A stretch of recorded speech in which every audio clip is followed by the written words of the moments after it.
මොන ආහාරද තහනම් කරලා තියෙන්නේ? සීනි, ලුණු, අහිතකර මේද අඩංගු ආහාර තහනම් කරලා තියෙනවා. අතිසැකසූ ආහාර වර්ග වැනි දරුවන්ගේ සෞඛ්‍යයට අහිතකර විය හැකි ආහාර වර්ග අලෙවි කිරීම මෙම මාර්ගෝපදේශයෙන් හා චක්‍රලේඛනයේ යටතේ තහනම් කරලා තියෙනවා. ඒ තහනම් කරපු ලිස්ට් එකක් තියෙනවා. අලෙවි කිරීම තහනම් කළ ආහාර අතිසැකසූ මස් හා මාළු වර්ග, sausages, meatballs, bacon, ham වැනි.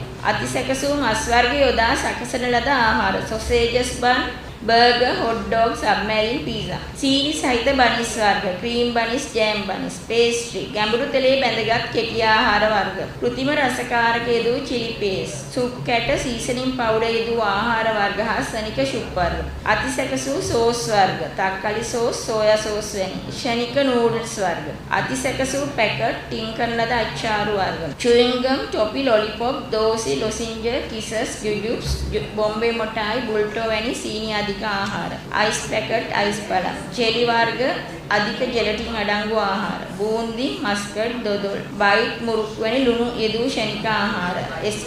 excluded crunch snack කියන්නේ ටිපි ටිප් වගේ ඒවා. චොක්ලට් වර්ග, ඩෝනට්, ඉක්ලෑක්ස් වැනි කිටි ආහාර. සියලුම බිස්කට් වර්ග, කේක් වර්ග. අධික සීනි සහිත පුඩින් වර්ග, අයිස්ක්‍රීම් සහ අධිසවිත කළ අතුරුපස වර්ග, කාබනීකృత බීම වර්ග, අධික සීනි සහිත බීම වර්ග, කෘත්‍රිම රස සංස්කාරක සහ වර්ණකාරක යෙදූ බීම වර්ග සහ බීම පැකට්, රසකාරක වර්ණකාරක යෙදූ කිරි වර්ග සහ යෝගට් පානයන්, ශක්තිජනක පාන වර්ග, රසකල පළතුරු බීම, නෙක්ටර්, කෝඩිල් වර්ග, ක්ෂණික තේ සහ කෝපි වර්ග.